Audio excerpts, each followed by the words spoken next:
no. And just as he thought luck wasn't going to be on his side again, a match. He woke up the next morning in a state of euphoria to find she was still there and wasn't even trying to throw him out. Ow! What was that? He looked down to discover an odd sort of rash forming. We might need to operate and remove any infected areas. I have a here in my lab. It might help you out. What was that? On my leg? A bug? And I fainted again.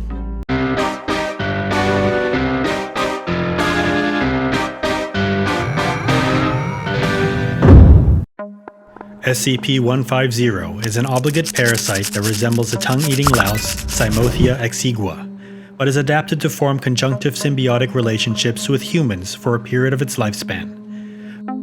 Upon contact with a human subject, SCP-150 embeds itself deeply in the flesh of its host. Over the course of approximately 7 days, the parasite will burrow into the host and affect numerous physiological alterations.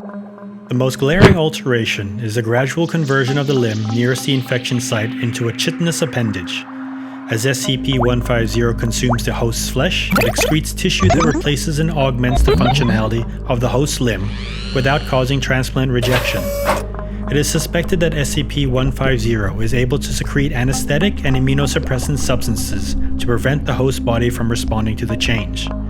Furthermore, the nervous tissue excreted by SCP-150 is able to interface with the host's nervous system. By the time the process is complete, the host will be able to control the affected limb with no loss in mobility and often with improved strength, reflexes, and resilience.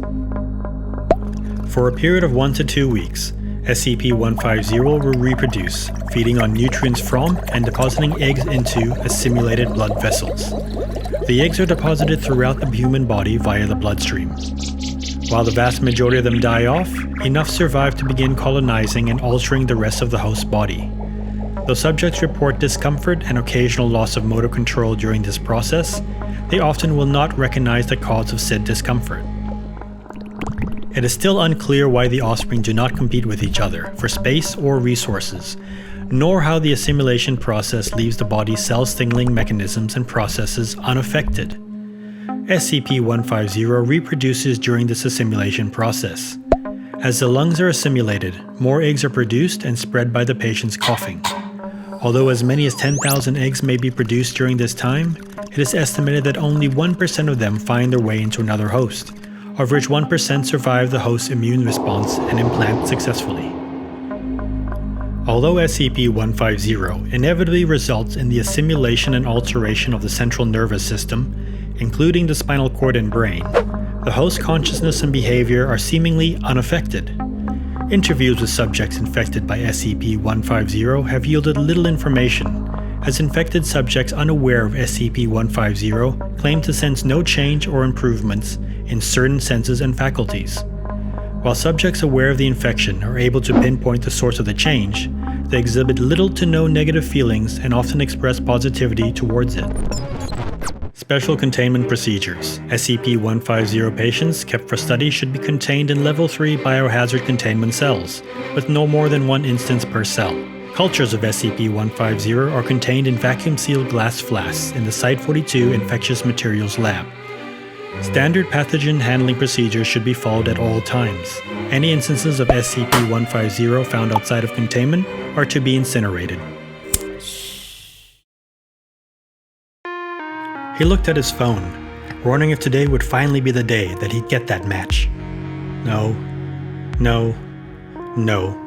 And just as he thought luck wasn't going to be on his side again, a match.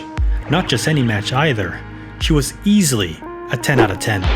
Jake ranked himself a 3 at best.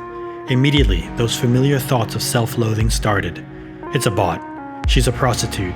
She wants Instagram followers. What was this? A message? Hi, Jake. I'm Samantha. Nice to meet you here. He didn't know what to say. Could this be genuine? Over the next few hours, they exchanged hundreds of messages, and Jake began to believe that finally his luck might be changing. They set up a date for the next night. He was nervous. He couldn't believe this was actually happening. Then the thought started again. Nah, she isn't going to show up. Her pictures are photoshopped. This is a prank by my friends. But then, unexpected even to him, he saw the bright side. Perhaps she is real. Maybe she really does like me. This could possibly be the start of something. He took a deep breath and decided, this time, he would take fate into his own hands. He wasn't going to miss this chance. After all, it couldn't be any worse than he'd experienced before. 10 out of 10. No Photoshop. She was as beautiful as her pictures, and her personality was a match. They hit it off, and by 11 p.m. we're heading back to her house. The rest of the night was like a dream. It was all so perfect. He woke up the next morning in a state of euphoria to find she was still there and wasn't even trying to throw him out. She did, however, seem a little disappointed. Had his performance been underwhelming? He never had complaints before, but he'd never received compliments either. As his subconscious anxiety took hold, he made an excuse and left as fast as he could. He spent the rest of the day going over events. After lunch, he made a stop in the bathroom, and that's when things took a turn for the worse. Ow! What was that? He looked down to discover an odd sort of rash forming. He panicked. What the hell was going on? Was it going to fall off? Should he see a doctor? He decided he'd see how it felt, and if things didn't take a turn for the worse by the end of the day, he'd just ride it out. Come 5 p.m., he could barely sit still. The itching and pain were overwhelming. That's it. Emergency room. It was no small decision for a man who could hardly use a urinal if someone was in the bathroom, but the pain was just too much. The doctor examined, and a pained look came across his face. I've never seen this before. What did that mean? I'll have to get a second opinion, but it looks gangrenous. We might need to operate and remove any infected areas. And just like that, he walked out and left me to the greatest fear known to a man. I heard a knock on the door. An older man in what appeared to be a doctor's smock poked his head in. Can I come in? I'm Dr. Are you the second opinion? Not exactly. I don't work here, but I might be able to help you. I overheard your doctor speaking in the hallway. It didn't sound good. They want to amputate. What? No, never. I thought you might react that way. I have a here in my lab. It might help you out. Anything but amputation. But where is it? Can I take it now? Well, my lab isn't exactly a place for the public. I can take you there, but you'll have to sign a waiver in the event that you die. Or worse. I thought to myself, what's worse than dying? But at that point, I was willing to try anything. Let's go, I said. I came in and out of consciousness. What was that? On my leg? A bug? And I fainted again. Dr. woke me up. Okay, we're all done here. You need to leave. But recovery? Rest? What's the hurry? Like I told you, this facility is top secret. You're not really supposed to be here. But how's my, thing? Yeah, it's good. All good. You'll see. I didn't have a chance to question what that meant. He was rushing me out of the facility and into a cab before I could even see what he had done to me.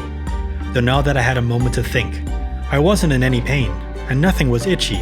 Perhaps just a quick glance? I screamed. What the hell was that? Oh God, what had he done to me? This was all some sort of sick experiment. I trusted him and he mutilated me. I spent the day at home, poking and prodding, trying to figure out what exactly had happened. I mean, it wasn't that bad, and it seemed to be getting better.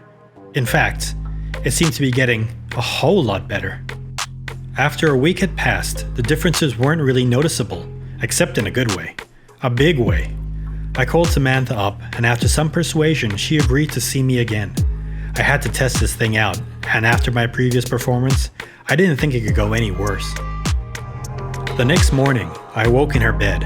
Coffee and the newspaper was on the bedside table.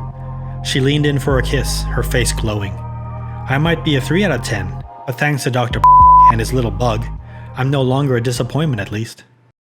What he didn't see was instead of heading back to the bathroom, she went to the living room and picked up the phone.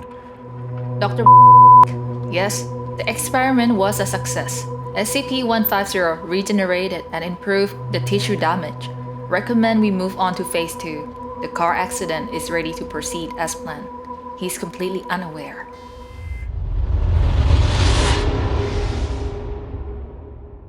Well, that sure was a interesting video. Made me a little bit uncomfortable, if you know what I mean. But that's SCP-150. It'll sort you right out. Better than new. Anyway, hope you enjoyed that video. And please don't forget to click like, subscribe, and share our video. Thank you so much.